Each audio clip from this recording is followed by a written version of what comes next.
Hey, everybody. It's Andy. And it's Rachel. And we are excited to be here. It may not seem like it because that hello felt pretty forced. We're tired, but... I mean, I'm literally coming straight from a shower, and this is what you get today. It's just the real deal. We are real people with real problems and real things going on. We are not AI. And we are not young influencers who have nothing but time to make everything perfect. We're not perfect. And that's fine. Yeah. We just spent a lot of our day in the sun today. And if you live in Texas, you know, it was very hot and very humid. And the great news is that we now have a play set in our backyard for our little ones. The great news is that it was free. It was free. All we had to do was take it apart and haul it away. Yeah, even better. Yes. But we are very tired. So if it sounds like it, that's because it is. Rachel's just taking hits of Dr. Pepper to wake her up. Yes. In my on-theme mug for today, which it says, if you can't see, World's Greatest Mom, you'll hear all about that in the books that I read. Oh, I forgot you get to talk about that book. Mm-hmm. Oh, fun. Several books about moms. Yes. Yeah. It's been a theme. Mm-hmm. It's been a theme, but we are coming to the end of the Connections Challenge, which is so exciting. I think we only have like 3 or 4 left. Yeah, I have 3 left. I think you probably do too. Same. Yeah. And I keep looking at our shelves and being like, "Ooh, I wish I could read that. Oh, I wish I could read that. Oh, can't." You'll get there. I'll get there soon enough. Soon enough. But we are kicking off with a book recommended to us by a friend or by the internet, mm-hmm. or by a wife. If you don't have any friends, they're a good source of recommendations. Really, it's based on the previous book. So like you read a book, you liked something about it. Yes. And then someone's like, "Oh, well then you should definitely read this book." Yes. Cool. Well, what? You want to start or you want me to? I think you should, because I think at the end you're going to have a little fun non-challenge book to talk about. Yes, I have one this time. And it's taken a long time for that one book, so I'm going to hit it today. But I had read Just for the Summer, and I had been by Abby Jimenez, right? Okay. And I had been coming off of, last time just reading so many of those like summer romances, and they were good for the moment, but basically I liked it. And so I went to my friends who have been on the podcast, Sarah and Cammie, and I said, "Hey guys, I need another book, but I just don't want like another summer romance. I want something a little bit less of the corny, cheesy. I want something that could have some romance in it, but it's more of a subplot." And they both recommended The Gracier by Kim Liggett. Liggett, okay. Liggett. Yeah. Yeah. And this hit the mark for all of those things.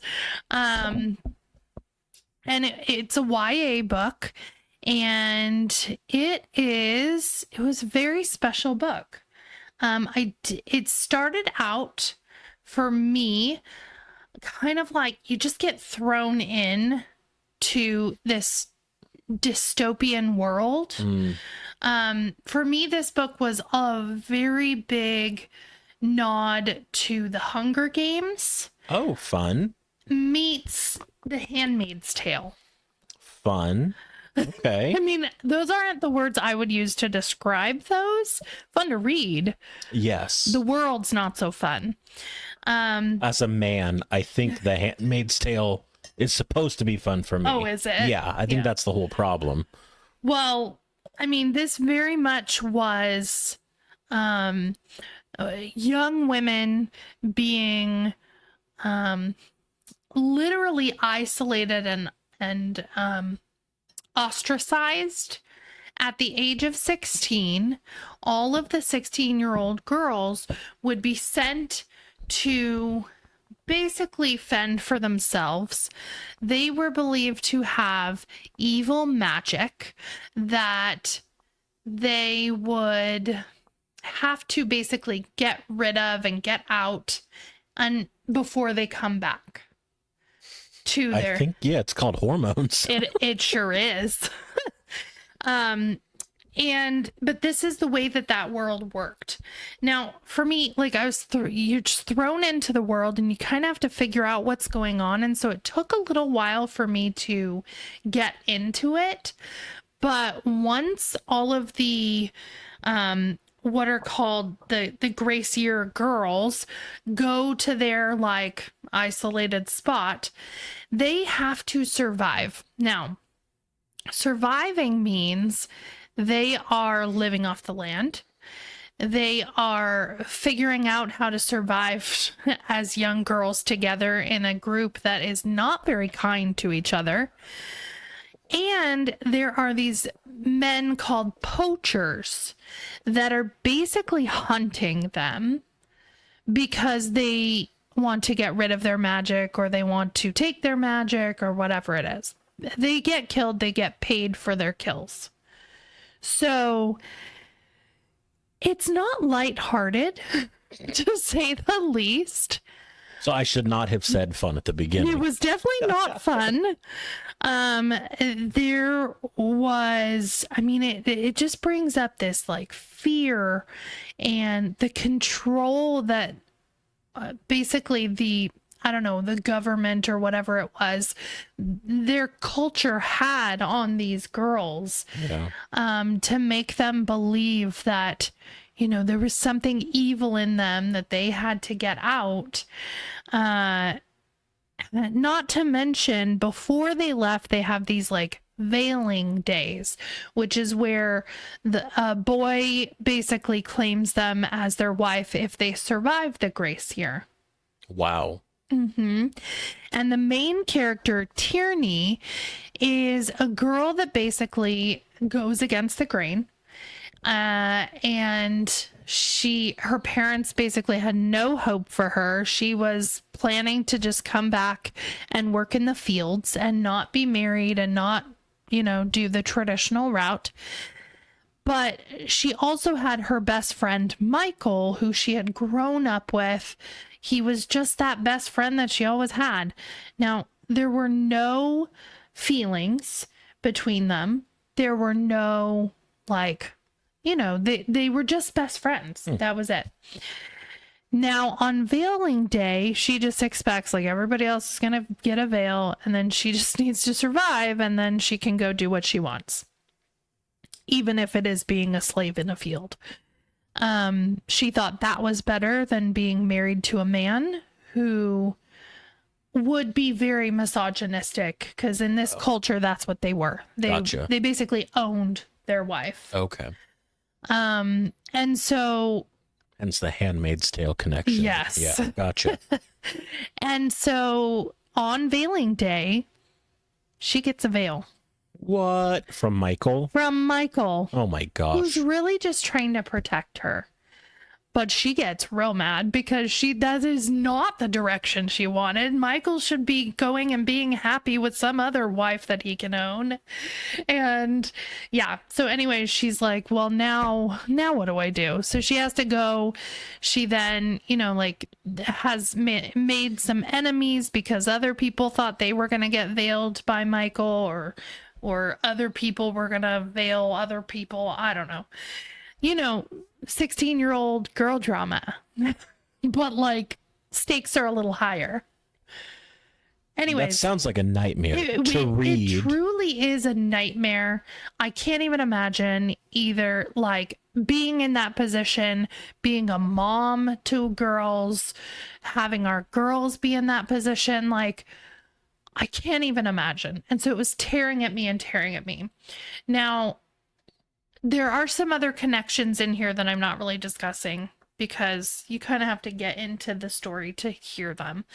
But by the end, I was crying. You weren't there for it because it was in the car on my way to book club. Fair enough. And I was just sitting there crying because it was such an incredibly heartfelt ending. There was so much resilience that these girls showed, especially Tierney, who basically was like even ostracized by her peers during her grace year. And they really just came together. There was some friendship that was built. There were hard moments.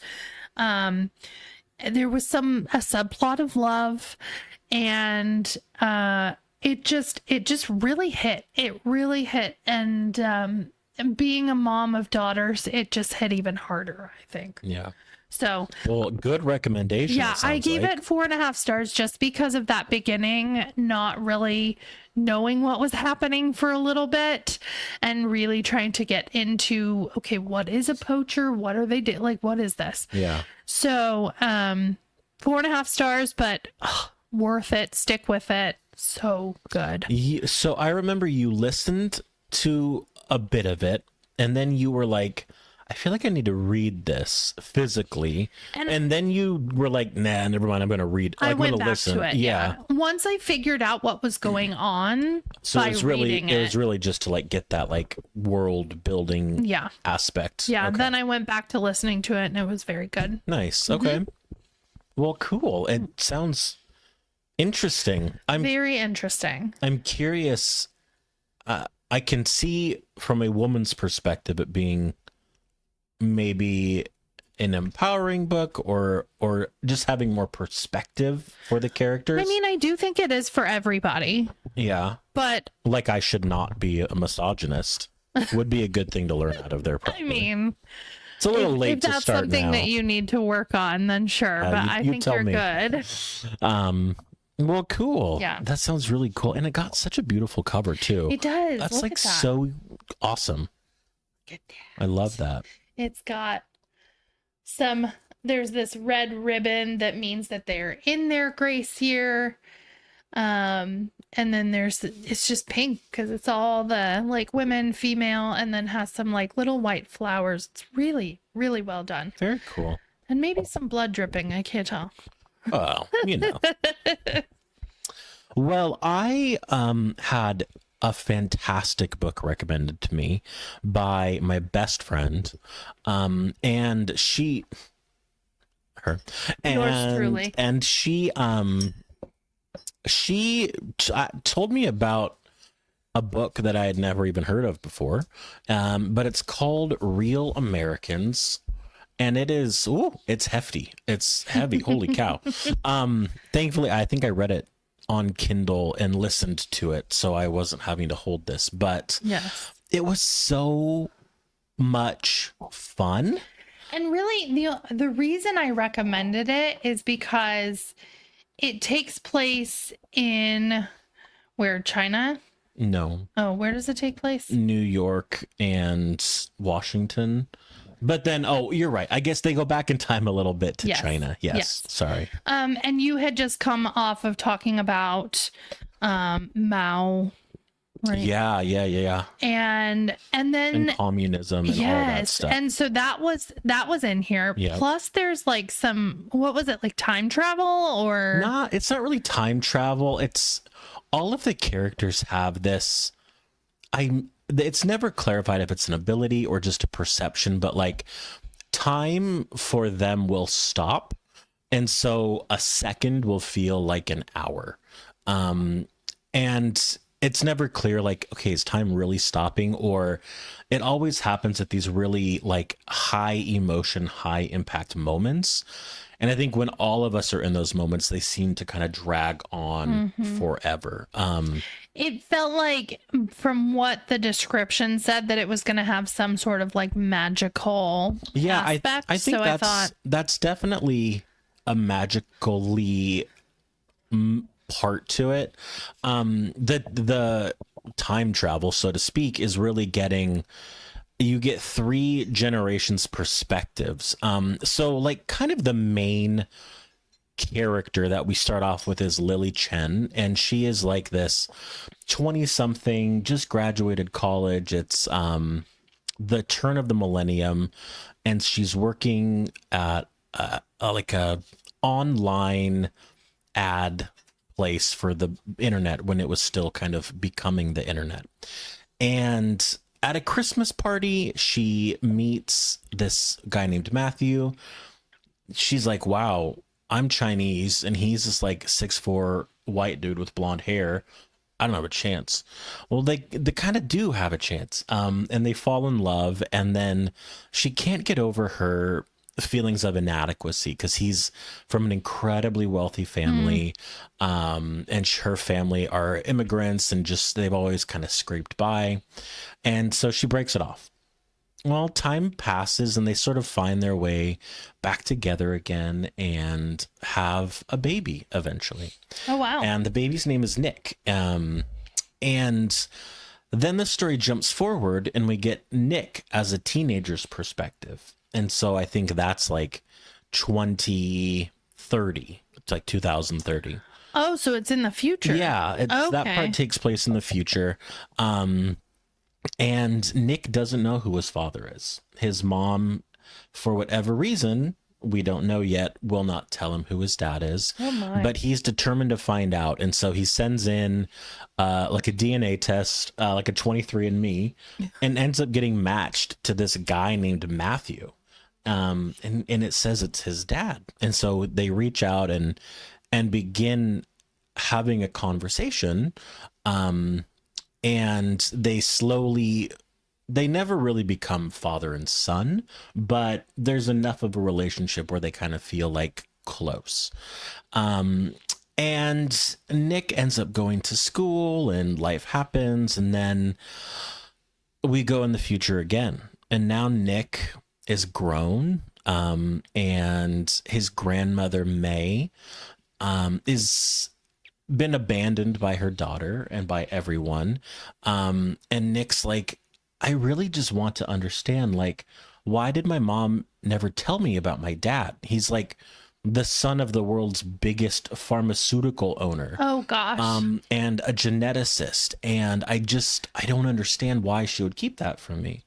And so Grandma May unravels the mysteries that we've kind of been bumping up against the whole time. And it was such a rewarding ending. Mm-hmm. And it made all of the stuff leading up to it like so much more impactful and so much more worth it. It was really a fantastic book. Really And I loved it. I was shocked at how much I loved it. In the beginning, I was really not impressed because I'm like, this just reads like a really crappy like romance novel. That's what you were telling me, and I was like, I didn't think that's what this was. No, and I looking back, I can now understand, that was laying a foundation that the whole story was going to be built on. It's hard to fault it for that, knowing that it's important to the story, but I ended up giving it 4.5 stars.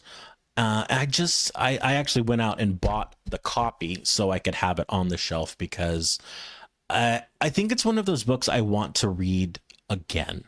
Now that you know, know the story, and like in a few years' time, there are just some books where you're like, I got a lot out of that. Mm-hmm. I know in 5 years I'm gonna get brand new things out of this, and I want it close. I want it to be there so I can do that. I feel that same way about the Gracier. Yeah, I really think that. Not only will I go back and read it, but I think honestly, I'll give it to our daughters at some point. Yeah.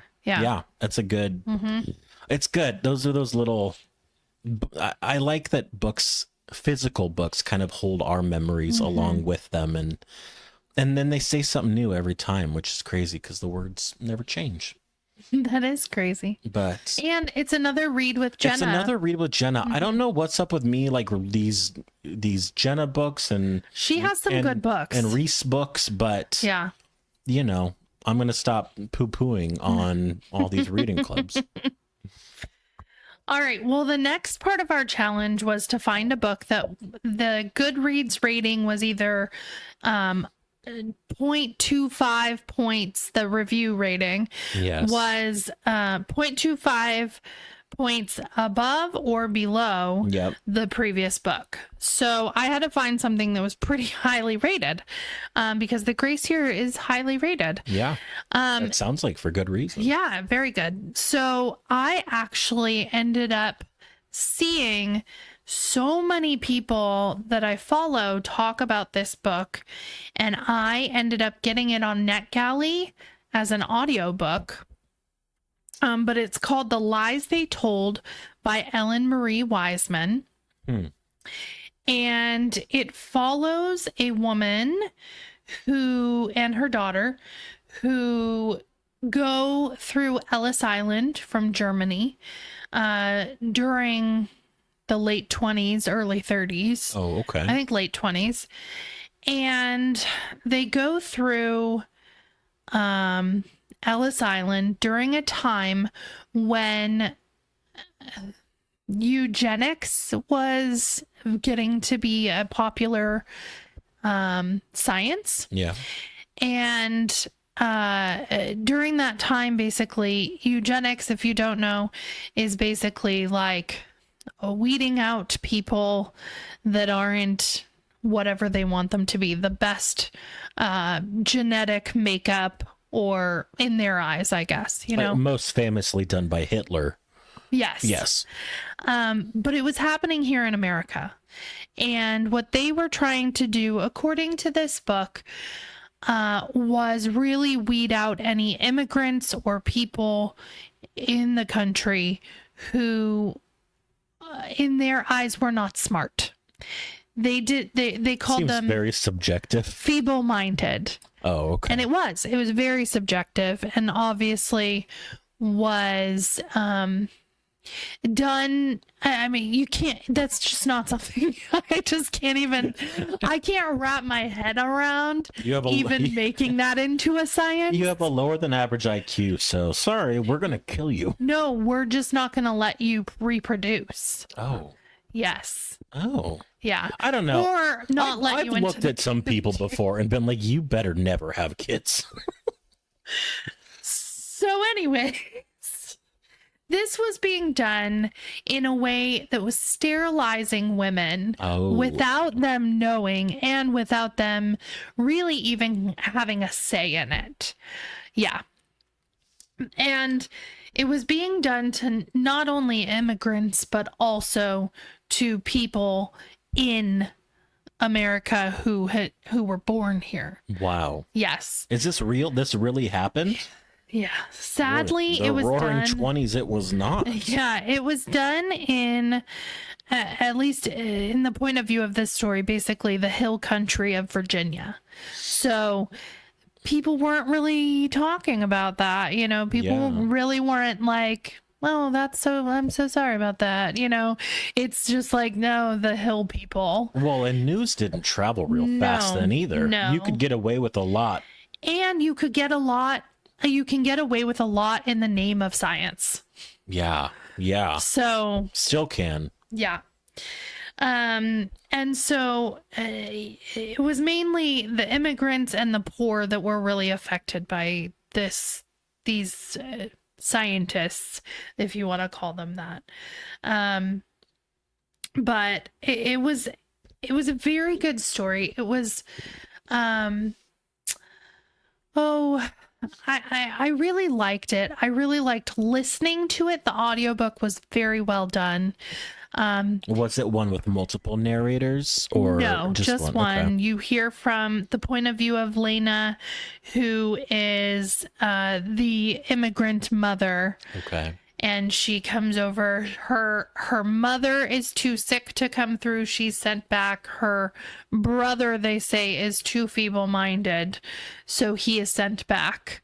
Yeah, to Germany, where they have no home and no job and nothing to go back to. And a pretty bleak future that they don't know about yet. Not to mention, she wasn't the one that had the job in Virginia. Her brother or her mom was. and it was to like look after these children. Oh, wow. She had no idea what it was going to be like. She had no idea where she was going. She was going to this distant relative who was obviously born in Virginia and had been there a long time.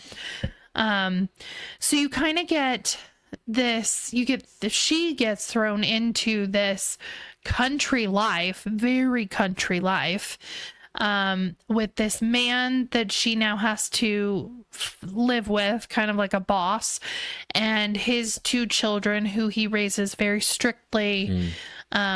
The mom is now out of the picture and has died, and so he needed someone to come watch the children so he could continue working on his farm. Sounds like The Sound of Music. It really in the beginning made me feel like I was listening to Maria. Yeah.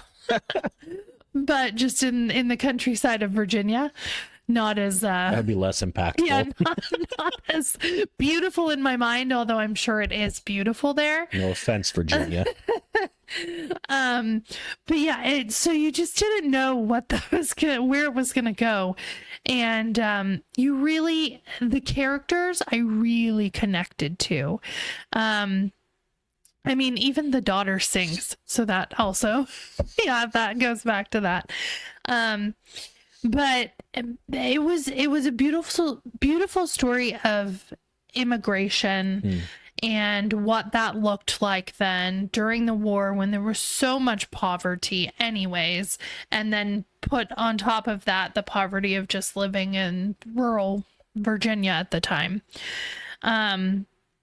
And just the horrible abuse that was happening, like I said, in the name of science.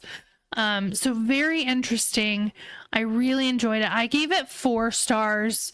I think, why wasn't it a 5-star? I just felt like it dragged on. There was, not only did it drag on, but in the times when it was talking about the history, it really felt like all of a sudden someone was coming in and just telling the history. Oh, it wasn't like woven well. Yeah, it wasn't just kind of like natural in the story, and so sometimes that took away from it. Yeah. But it still was really interesting for those of you who like historical fiction.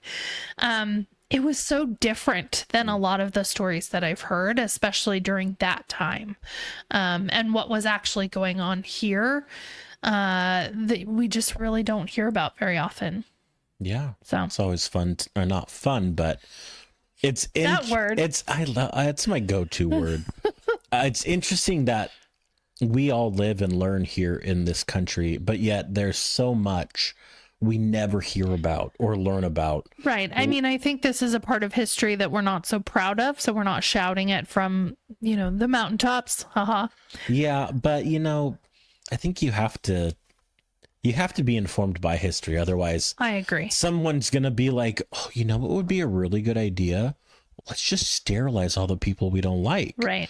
Well, we tried that apparently, and it wasn't great. It didn't go well. Yeah, and it's interesting. My Real Americans had a weirdly similar plot. Oh, there's a lot of the book was centered around genetics, and that's some of the mystery behind it. But there's a lot of discussion about, like, instead of not allowing people to procreate, like, can we edit in utero infants' genes to make them superior? Genetic planning? Yeah, I think they called it epigenetics. Oh. So kind of sort of like the pre and the post. Weird that we were both reading like kind of a similar book. That's weird. And in fact, my next book, Klara and the Sun by Kazuo Ishiguro, also had a little about that. Oh, interesting. Yeah, so it's this story about Klara. You may remember her from the title. And she is an artificial friend, an AF. And let me tell you, Did you really just say artificial friend? They use the acronym AF a lot. And every time I hear it, all I can think of is what AF stands for. Like fun AF. Yep. Exactly. Exactly. And I'm like, I can't, this is like painting a weird picture in my head. But anyhow, an artificial friend is really like an android, or basically like this, Like for your home or for your just being, for friendship? It's a being. It looks like a person. It acts like a person. It learns. It has its own sentience. It's not an AI. It's like really a thinking being that people can buy. And they become maybe a nanny or a tutor or a friend. So like the wild robot. Exactly. Just like way more human-y. And so Klara is different. A lot of the artificial friends are sort of artificial, but Klara, she's a real friend. She's very people-like. She's observant and curious in ways that a lot of people it truly is just the wild robot for adults. Well, yeah. If you read the whole series, you would understand a little bit more. Yeah, I only read the first one. Yep. But so yeah, Klara goes to live with Josie, who's a young girl who's sick, and oftentimes has to like stay in bed, but her mom has to work because Dad's really not in the picture. And she's like, I just need Klara to come be with her and call the police if something bad happened, things like that.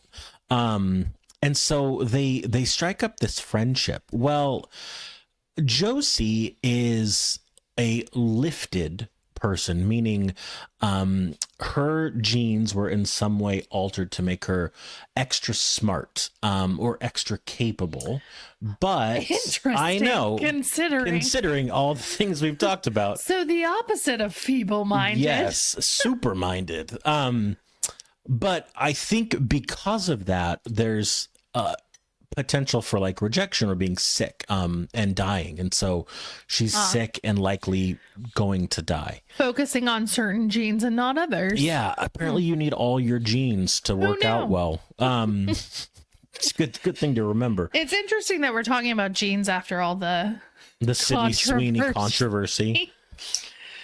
Wow. Yeah. It's all coming together. Oh my gosh, this whole world's connected. But yeah, so this artificial friend really is kind of like growing closer. She finds out that Josie had a sister, and that sister was also sick and passed away. And the mother is obviously distraught. That's what broke up the mother and the father to begin with.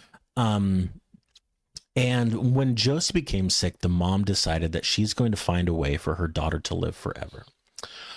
And so she is commissioned this artist to create a 3-dimensional portrait of Josie that Klara is going to inhabit so she can live as Josie forever.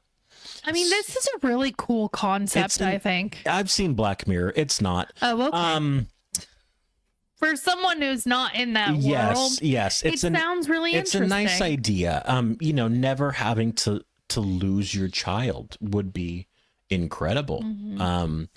But that also can leave, I think, a lot of issues with your relationship with the child while they're still living.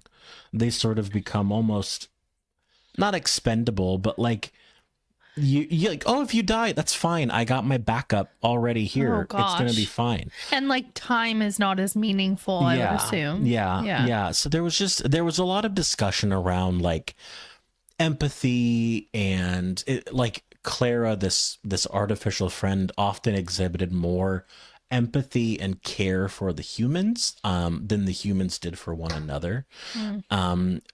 Josie also had a friend who was not lifted. He was just an average boy, but still incredibly smart. And so getting to see the way he's treated by these other lifted children, he's basically like a second class citizen. He's not worth their time or their energy. And so he's really hated on. So there was just a lot of interesting, it definitely felt like like a parable, or like, hey, the author's really trying to say something here. Message.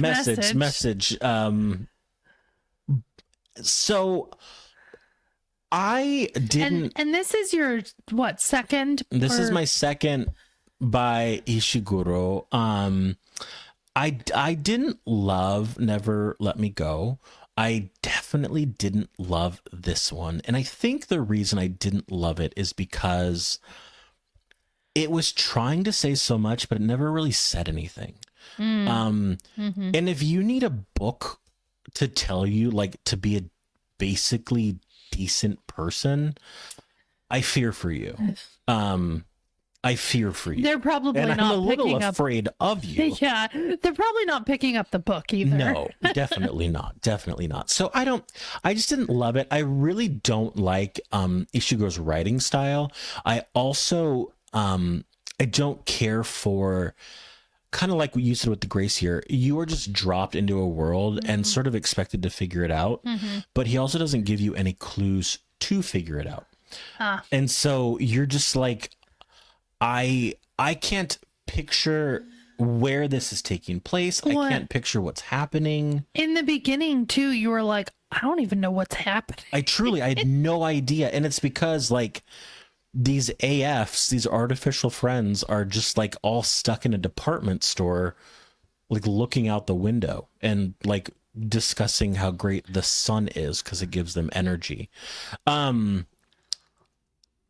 Weird, but not in the way that I like. Yeah. Not, his writing is not one that I like. I'm just not a fan of his. Do you have any more of his you need to get rid of? I have a few more that I don't even know if I'm going to bother. Yeah. I will always keep The Remains of the Day. I think it should be his most well-known work. And it's about this butler. But maybe I'll read it someday and talk about it on here. It's a masterpiece. The rest of these are not. Yeah. All right. Well, on that note, let's move on to my Genetics for Dummies. No, my only 3-star book, and my lowest in what I've read this past couple weeks, and it was a real disappointment. Which real one was disappointment. This? So this next book was supposed to be inspired by something in the bio of the author from the previous book. That's right. Okay. And I was trying to think back, like, why did I choose this book? I really don't remember. I don't remember what it was in the bio of Ellen Marie Wiseman.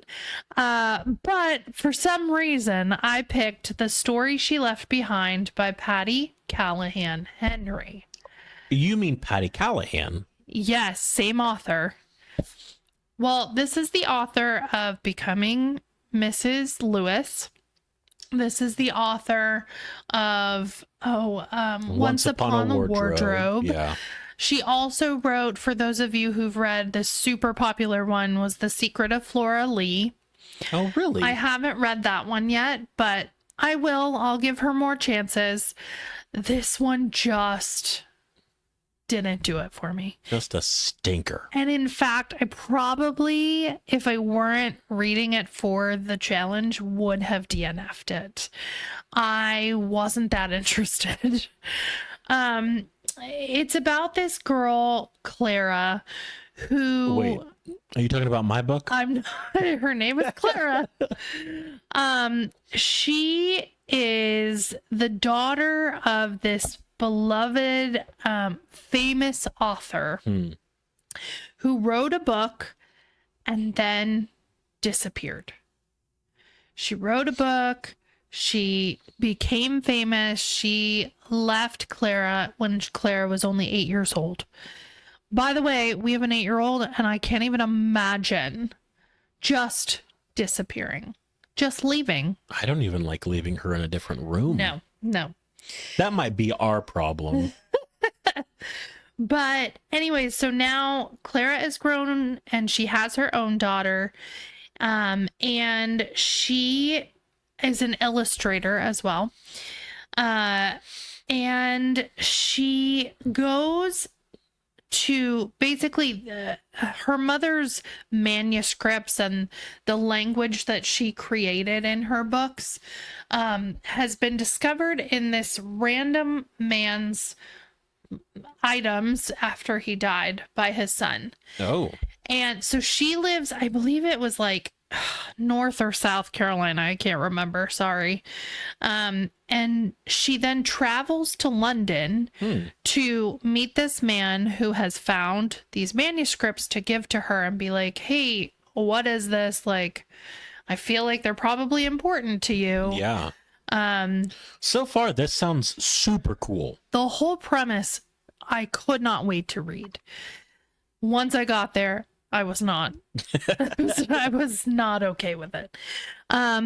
It also was promoted as like some historical fiction, and I was like, where's the historical fiction?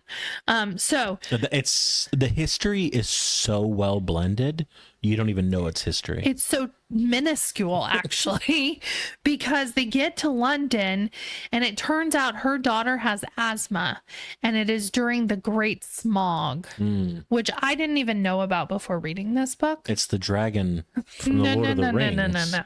This was where it was so, the smog was so terrible in London that like people couldn't breathe, basically. And many of them went to the countryside in order to get away if they could. If not, they suffered very bad lung illnesses. So anyways, her daughter, Klara's daughter's name is Winnie, and she has terrible asthma. And it turns out that this man who they are meeting said, you know what?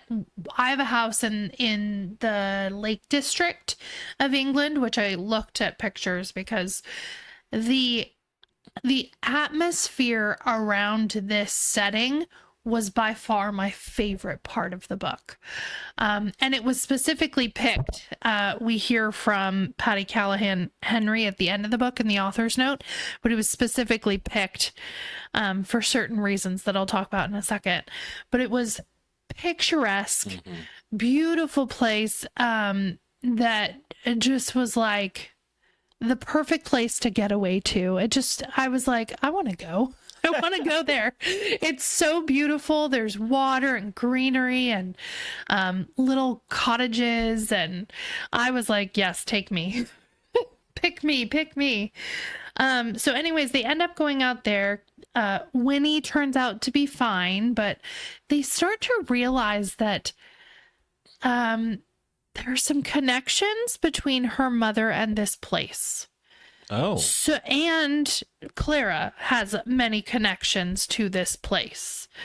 Her mother is Klara. No, Klara is the main character. Bronwyn is her mother. Who's Winnie? Winnie is Klara's daughter. Okay. So there's 3 generations. There's the grandmother or the mother, and then the daughter who then becomes a mother. And then the little girl, Winnie. Yes. Okay. Sorry if I was confusing. There are so many family members in this little area where this man, and I don't have his name. I forget his name. But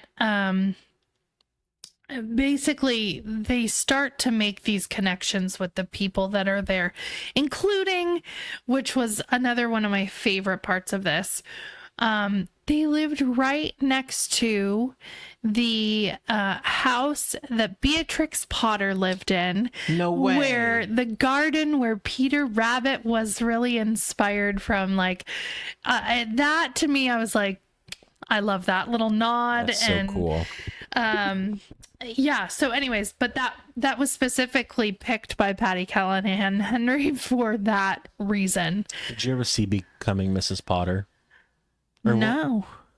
What was that? It was a movie. A movie? Or maybe it was just Becoming Mrs. Lewis? No, it was all about Beatrix Potter and her writing those books for the first time. And it's fun because they show the garden, and then they have like illustrated animals like leaping through as if it's from her imagination. Cute. It's a good one. I need to look that up. I'd like that.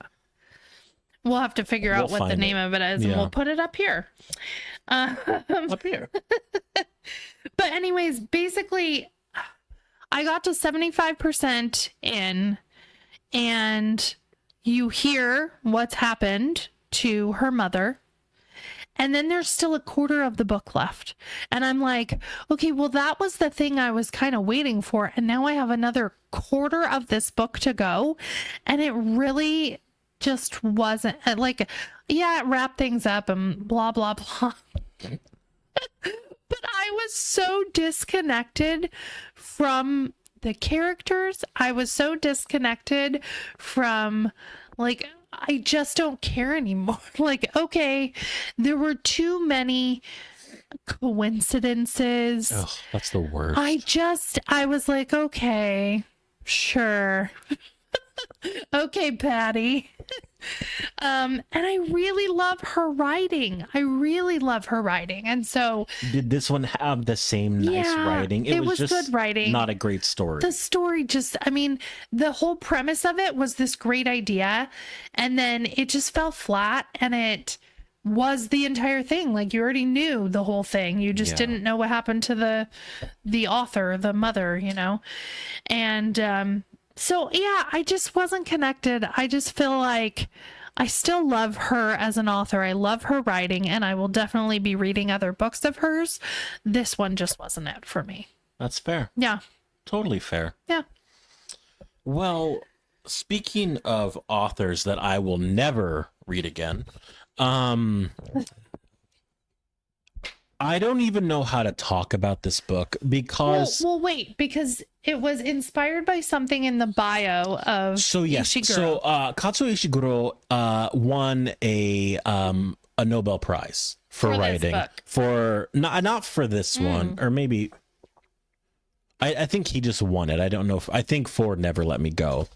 Yes, you're right. And so I thought, that's great. I'll find another Nobel Prize winner. And on our shelves. On our shelves. I've got a bunch, but you know, I'll find something and try something new. And I happened to have heard some really great things about this book. And I was really excited. Like, there was a haunted house, and some family dynamics and American history. I was like, okay, this sounds kind of cool. Also, you know, the authors won a Nobel Prize. So how do you mix those two things? Such a suspenseful introduction. Yeah, well, I read Beloved by Toni Morrison, and I would have quit almost immediately had it not been for the challenge. I ended up giving it 2 stars because I did technically finish the book. But I found someone reading it on YouTube and just listened at 2 speed because I was like, I don't care. Give me the highlights, but I don't care. And I don't know how to say that on the internet because I think people are going to come for me. Because I think Toni Morrison is beloved. Yes. On the internet. And by many people. A lot of book people love Toni Morrison. Oprah is like all up in her business. They've done movies together. TikTok has really fallen in love with The Bluest Eye and Beloved by Toni Morrison. So if I'm not here next week, somebody has killed me. But it was just wasn't me. It was just such a nothing book. And I feel terrible saying that, especially because I'm going to tell you what it's about. So right after the Civil War, you're allowed your opinion, just so you know. I know. You are allowed your opinion. It's just, it has nothing to do with who she is. No, it has nothing to do with her beliefs and your beliefs. It truly is. This book was a stinker. Was not good. It was a stinker, and I don't get it. So it's set in Kentucky, right after the Civil War has ended. And because of that, you know, some slaves are starting to be freed. Slaves are able to like buy their way out of slavehood if they can somehow make money. And so the main character here is, and I heard the name pronounced a few different ways. It's either Seeth or Sethi. I heard both of those, so I don't know which is correct. But she is a formerly enslaved woman who escaped from a plantation with her 4 children. And eventually, the slave owner finds her. And when he finds her, she's in a woodshed and she is systematically murdering her own children. And to save them from having to become slaves. She only makes it through the first one, the little baby, who didn't really even have a name yet. And before she's stopped. Time moves forward. She now lives with her mother-in-law, who's named Baby Suggs. And Seeth has a daughter named Denver, who is living with her and her grandmother, Baby Suggs, now. Well, the house is haunted. And it is haunted, and it's haunted by the spirit of the baby that she murdered, named Beloved. And it's named Beloved only because that's all that she could get time to scrawl on the headstone while she was being used by the grave digger, or the person who would be doing that. Goodness. Already just a lot of crap happening. A lot of horrible things. But who should come to the door but Paul D? And Paul D is a man that she knew back on the plantation. I feel like Paul D is one of the characters from, or the people from Jersey Shore. Hey, Paul D. Oh, but no, it was Paulie D. Paulie D. That's right. Right? That's right. Paul D was... All right, you're in the middle of something serious. This is not serious to me at all. This is nonsense.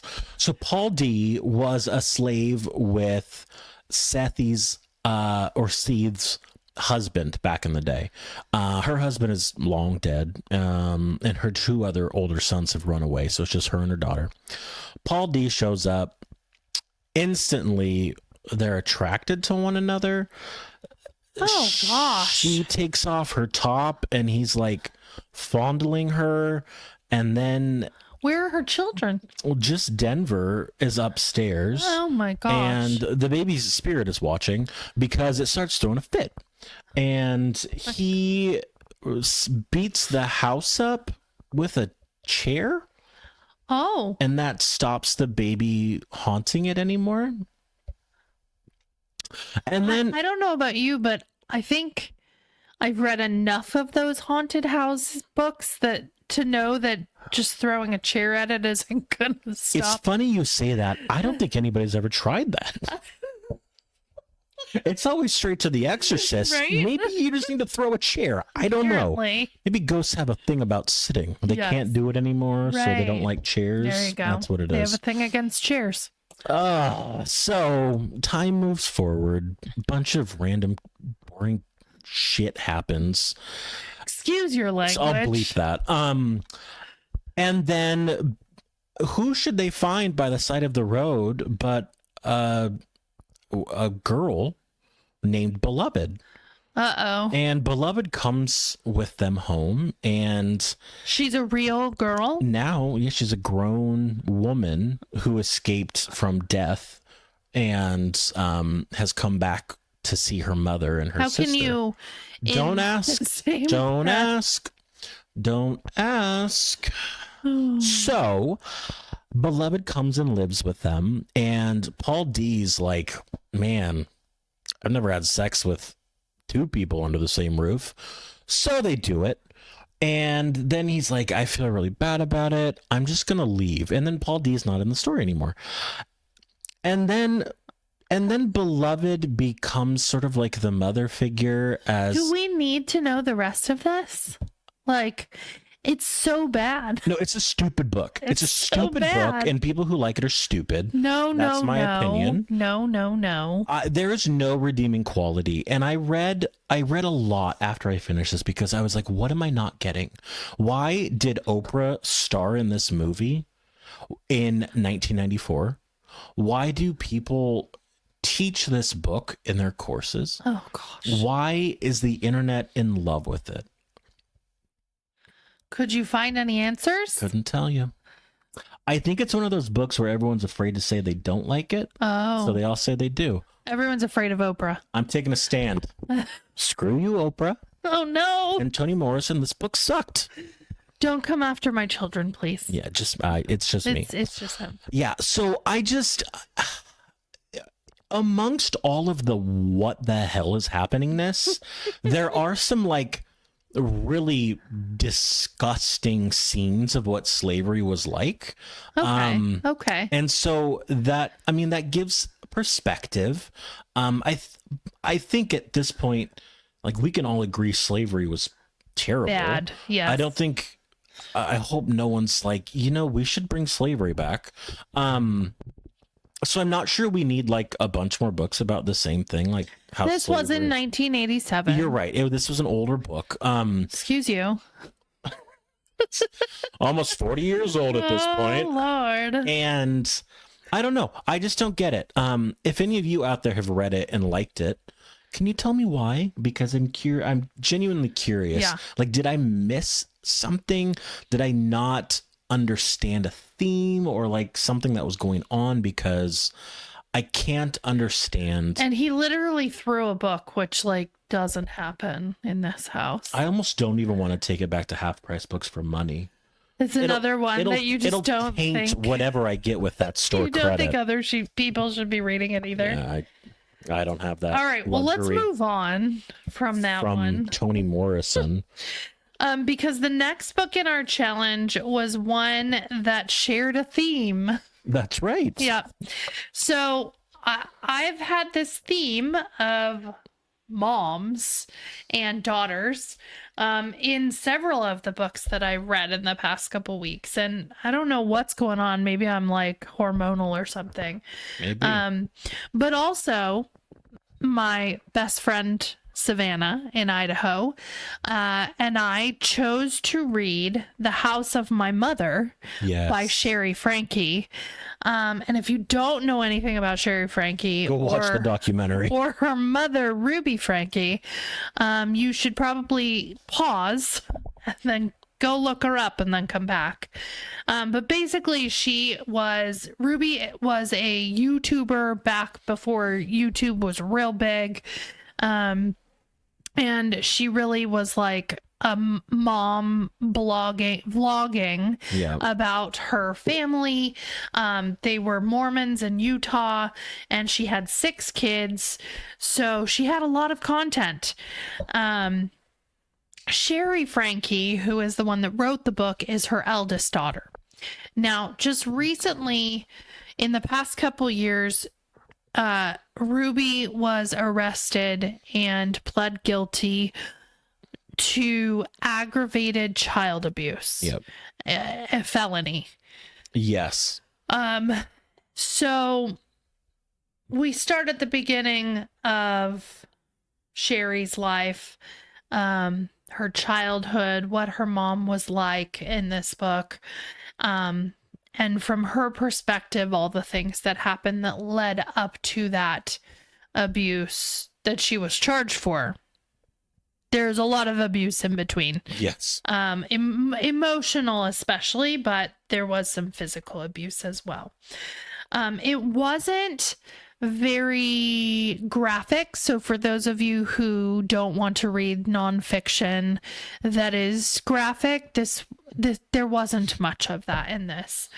A lot of the things that Ruby said to her children, I can't even imagine saying to my children ever. Might think it, but I would never say it. The things she did in order to punish her children, messed up. Like taking away their entire bed, or making them sleep in the basement or outside. I think it makes me very emotional to even think about. So I can't even think of more of the examples.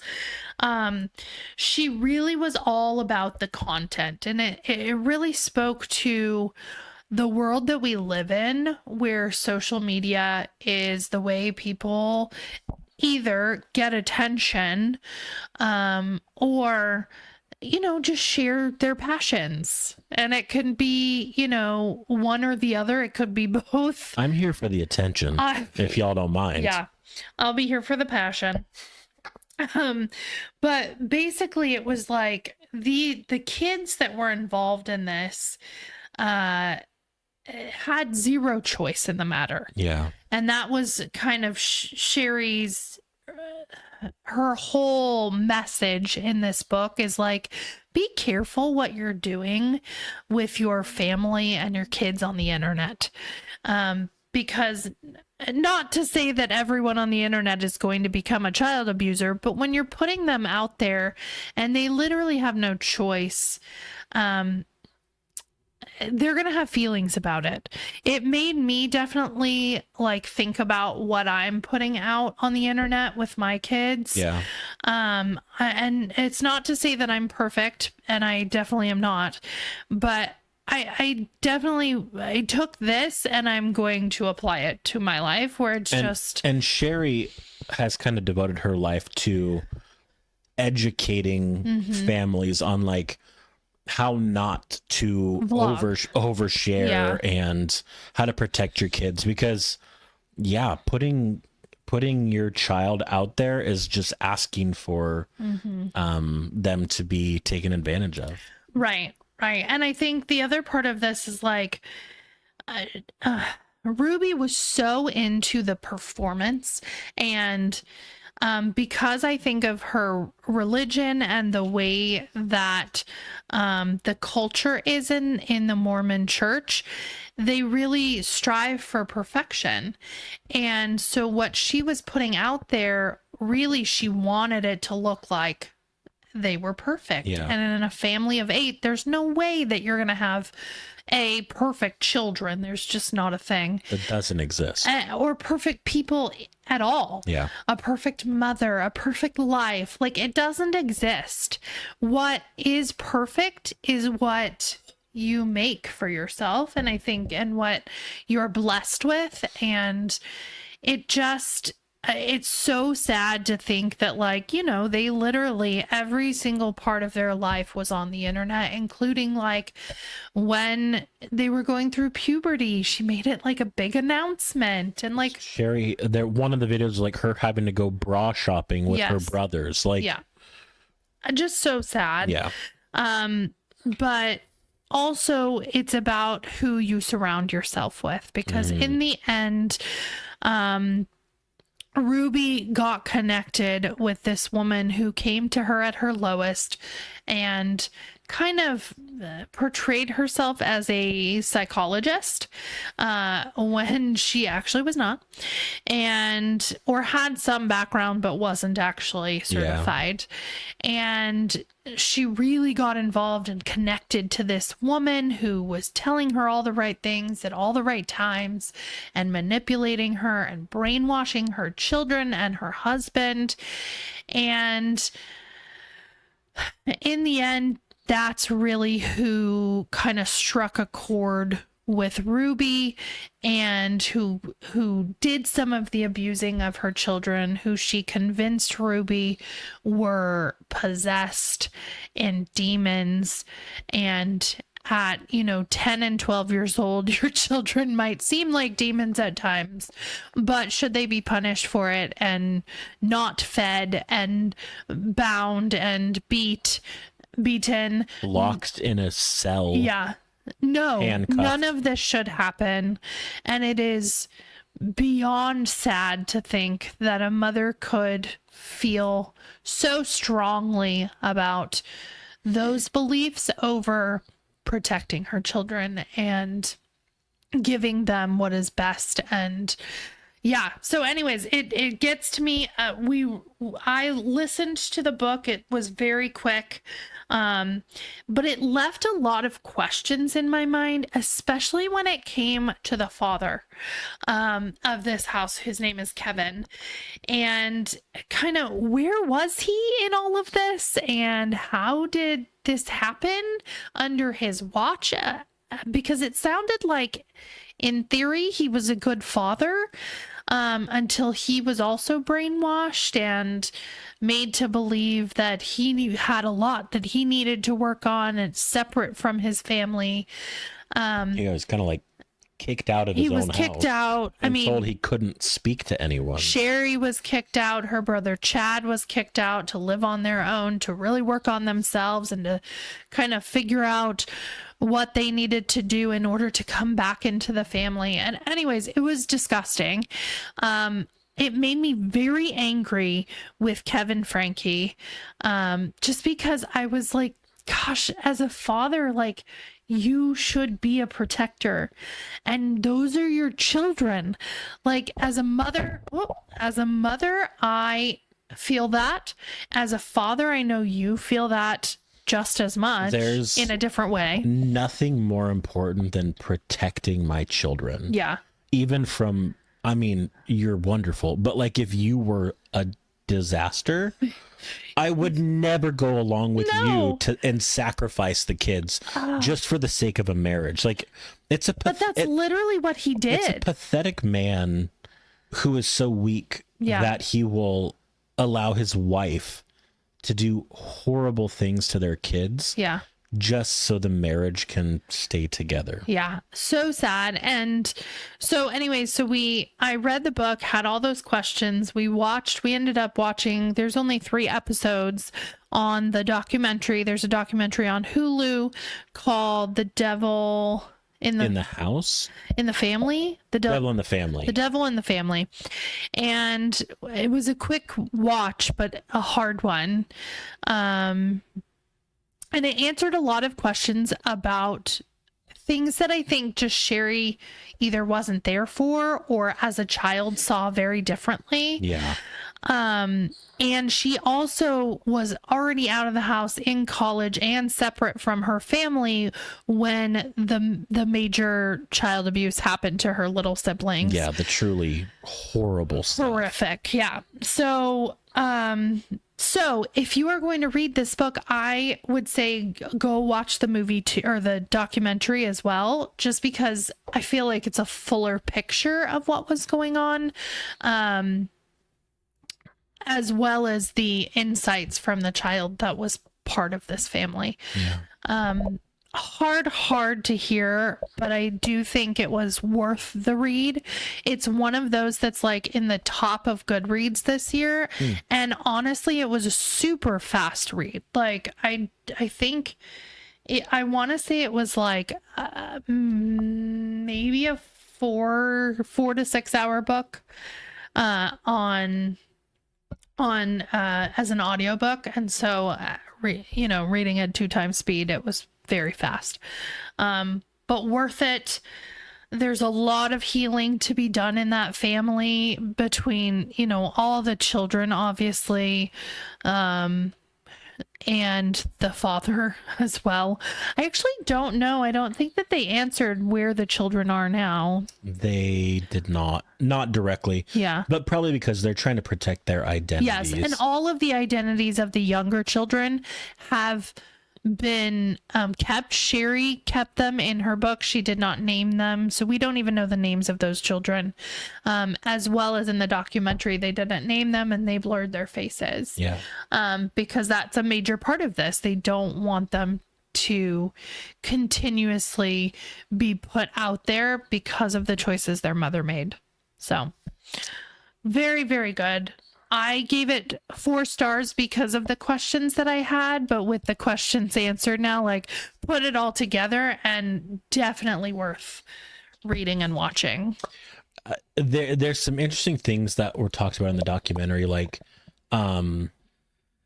Ruby kept detailed notes of what she did to the kids every day to try and like purge them of their demons. Yeah.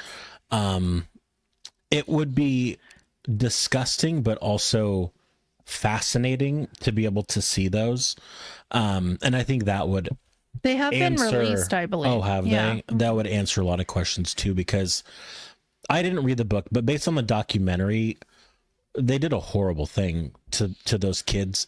But I have a hard time like wrapping my head around a 30-year sentence and just the one instance we really hear about on the documentary, because I'm sure there must have been a lot more that happened. I think, yeah, we would have to know what the charges were for, because there were many charges. Yeah. So I don't know. I mean, the main one was the aggravated, which just means that over time it was 6 counts of aggravated assault. Yeah. Or aggravated child abuse. Yes. Which, because Shari was like, but what's aggravated mean?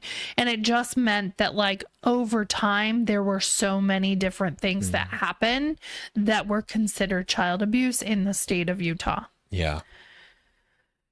Yeah. Yikes. Ugh. Hard, but if you like true crime, this is one that I think is actually very important. Not just because of the child abuse, but also that weaponizing of religion. God, that's such a big one. And vulnerable populations. It's just, it helps you to be more aware and to really go with your gut, your instinct. Shari really tried to do that. It backfired in her own family. But in the end, she's getting her story out there and hopefully can help protect some children in the future. It was also, watching the documentary, a good reminder to just be careful what you're saying to your kids. Yes. Especially in moments of like frustration, or, you know, like Ruby would be trying to film content and all of a sudden she would just scream, "Why do I hear noise down there?"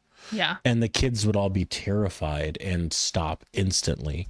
Yeah, I think as parents, we can never let our anger be more important than our children. Yes. And not to say that there aren't moments where you're going to lose it a little bit. Only days ending in Y, okay? But yeah, I mean, this was extreme. Yeah. This was extreme. This is not normal anger. So, all right, moving on. Well, let's read a fun one. Let's talk about... Was this fun? This was fun. Let's talk about Slaughterhouse-Five. Fun is the word of the day. By Kurt Vonnegut. Actually, Kurt Vonnegut Jr. is how he's listed most places. But a classic, another classic. Yeah. Yeah, written in 1969. It was fun. It opens with Kurt Vonnegut talking about like his time in the war. He was there to see the bombing of Dresden. And by the way, what was the shared theme between this and Beloved? Between this and Beloved. Oh, they both sucked. No, I think really it was like trauma and memory. We're just on the same page this week. Talk about trauma. Yeah. So yeah, that was a connection. But he opens by talking about his time in the war. He goes and meets a war buddy, and his whole life he's been saying like, someday I'm going to write my Dresden book. Someday I'm going to write my Dresden book. Well, here it is.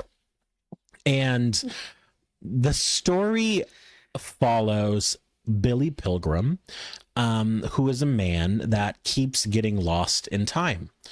He will be sitting there having dinner, and suddenly it'll be 1945, and he's trooping through the woods as a soldier in World War II. Is he always a soldier?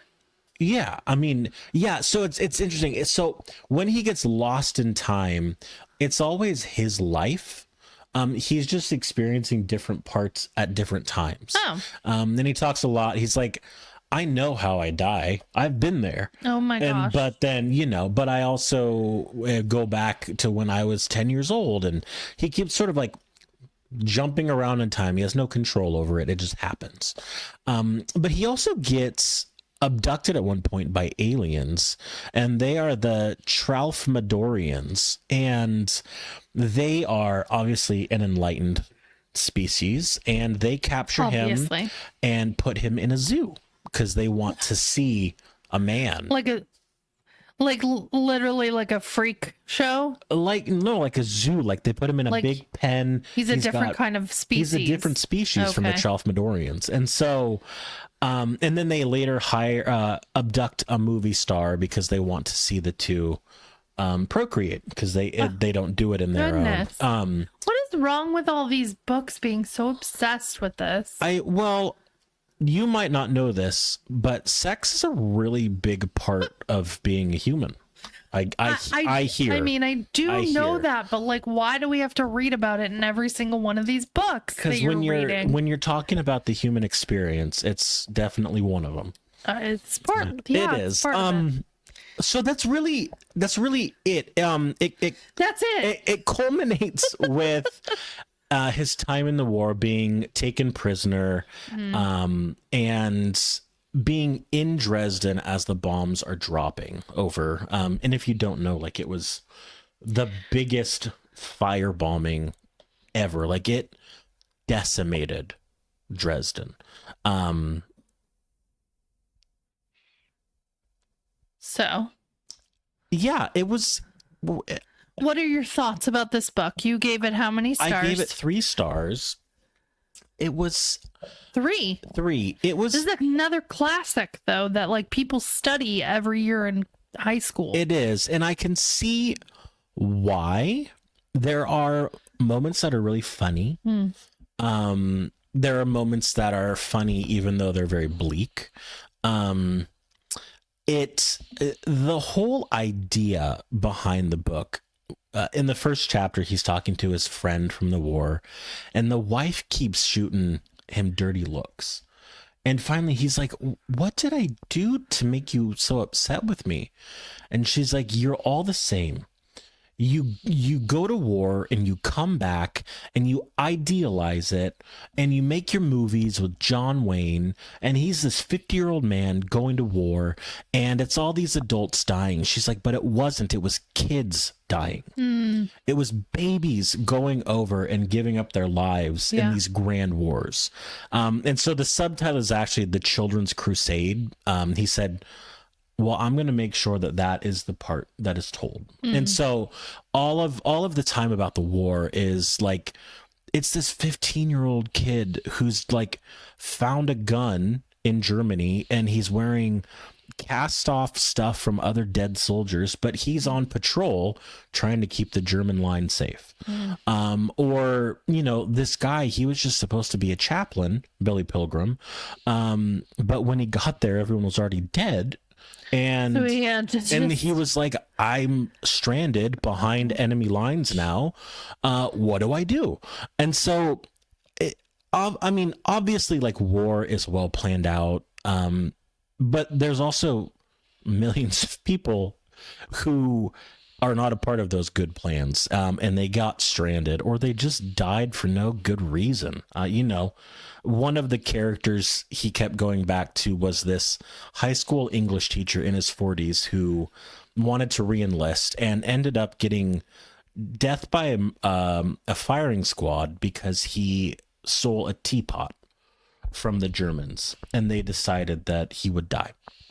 So just the absurdity of war is a really big part of it. The absurdity that we send our babies off to die at the millions. Yeah.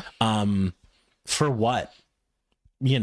Sometimes. Yeah. Yeah. Yeah. So just a lot about that. A lot of people call it an anti-war novel, and I can see that. And it came out in 1969, which I feel like is when Vietnam was. This is the height of the hippies. It was the height of like Vietnam and all that. Yeah. And so I think it was a timely book to come out then because a lot of people were protesting, like, stop sending our babies to get murdered. That's probably why it was so heavily studied as well. Yeah, I think it was very much a book of its time. I think it still has a lot of great things about it. There were several times I wish I had been reading with sticky notes or something because there were several times where I was like, God, this was 56 years ago. And some of the stuff he's talking about is like eerily similar to today. And I'm like, oh, that's disheartening. Yeah. Very disheartening to read about. We like to think that we're more advanced or whatever, but we're not. Every generation's just playing the same old story. Yeah. So it was good. It's not one I feel like I need to keep around. but I liked it, and I've heard some of his other ones are even better. So I'm curious to check those out. Yeah. Well, that's where we've left off in the challenge. That's right. And I don't really want to end on that note because I had one 5-star book that I have read in the past 2 weeks, and it had nothing to do with any part of the challenge. It was one that I actually had to like physically read, so it took me so long. It took her all 2 weeks. It took me so long because I have almost no time to just sit and read because I do other things. And so it's usually like right before bed. B, I think my child took the book, left it in her room. Yeah, it was missing under for like her a week. bed for like a week, and I could not find it. I was like, I'm never going to be able to finish this book because it's gone. Finally, I went and searched and found it under her bed, and so then I could finish it.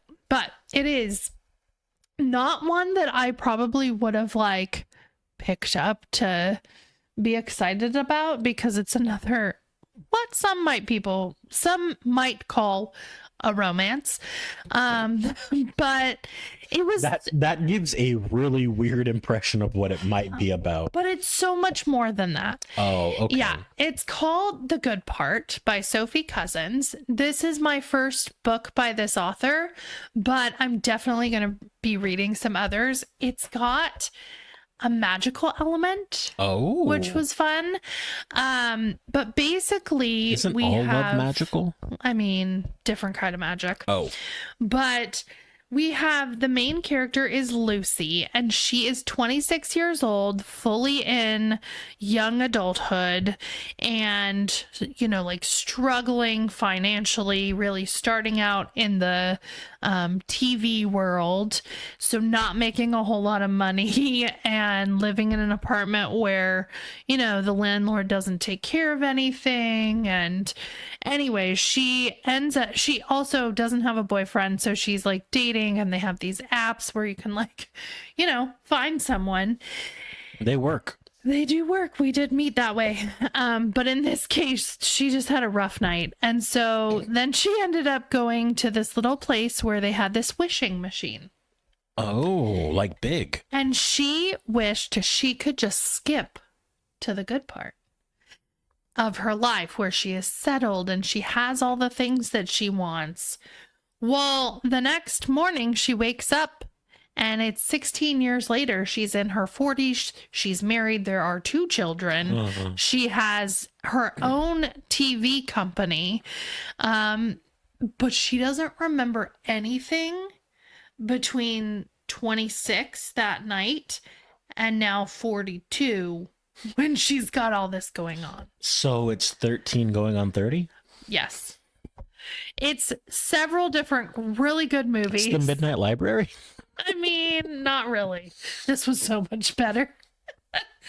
And it was just fun. It's big? It was, yeah. With Tom Hanks? It literally is all those things, but it was so well done. We meet her future husband, who ends up being just the best guy and just so wonderful and supportive and a great dad and loving, and you know, she can't remember anything. So he really is like trying to figure life out with this girl who's like amnesiac. Not his wife, but is his wife. Like, it's a dilemma for them. Also, she's just right in the smack of motherhood with an infant and like I want to say 7-year-old or something like that. In her 40s? Yeah. Oh. I mean, we'll have that soon. Not an infant, but we will have. You heard it here first, folks. I will have a young child in my 40s. So anyway, she's dropped right into that, has no idea what she's doing. She starts hearing that some of her friends who have been her friends forever are either no longer her friends or have actually passed away. Oh my gosh. She's learns that she's had a baby that died, and she has no memory of this, and she just wants to go back to her old self. She just wants to go back to 26. Like, forget it. I was wrong. Yeah. I just want to go back. But I'll enjoy it when I get there. yeah. But basically what ends up happening is she learns so much about herself during this time. You know, the typical, but it was just so well done. I loved her son, who actually was the one that ended up helping her get back and really, you know, figuring out, well, this is like a quest that you're on, and you need to. He almost felt like he was autistic a little bit, but I think if you've known any 7-year-old who's like really into you know, these kinds of stories, or, you know, like time travel and adventure, it's really just that kind of kid. There's an old neighbor that she gets to meet back up with, and she kind of starts to see how she has affected people in her life over time. You mean like the Midnight Library? Okay, all right. No, this does sound better. It is better because she learned so much, and I feel like even though I'm closer to her in the future, I remember those days. I still feel like I'm in those days. 26 and trying to find my person and trying to know what my life was going to be like and how it would turn out. And you had to have all those moments in order to get to this wonderful place. Also, and know it so well. There's no way you could have ever in a million years guessed all of the things that were going to happen. No, and I'm glad that I can't, because it took a journey to get here. And I think that's the whole purpose of this book, is like, you can't just skip it, because you need all those parts in order to become the person you're going to be. Yeah. And really appreciating that journey is the major theme in this. Not to mention just the love between her and her future husband, Sam. And then the friendships that just never end because they're so good. Yeah. The people who become family, and the family that you create that just, you know, it talked a lot about, which kind of struck a chord with me, was that like this 26-year-old in the 42-year-old's body basically was like, I don't know what I'm doing, so I'm just going to have fun with it. And she really like had fun with the kids, and she kind of let go of all the like seriousness of being an adult and having all these things on your plate that you wanted so badly in your 20s, and now you have, and you're like, oh my gosh, I'm in the middle of it. And yes, there are days that feel like that, but then other times it just reminded me, like, let go, be that 26-year-old again. Yeah. Who didn't have all these cares and all these huge responsibilities, and get into that mindset to just have fun enjoying what you've always wanted. That's right. Yeah. I like that. 5 stars. It's a good note to end on. 5 stars. So, it was another like mother. It was another, but this was a good mother. This was like, this is the kind of mother that I want to be more like. This is the kind of woman that, you know, she had all the things, but it was because she really, you know, she earned them. She went through the journey, and she really kind of figured out what life is all about. So, good. Yeah. On that note, come back next week. We'll be back to having our mini-sodes. Yes. We feel terrible that we missed y'all last week. I'm still beating myself up over it. But life happens. It does. We've got some fun recommendations for fall books, and who knows what else. We don't. So on that note, we bid you good reading.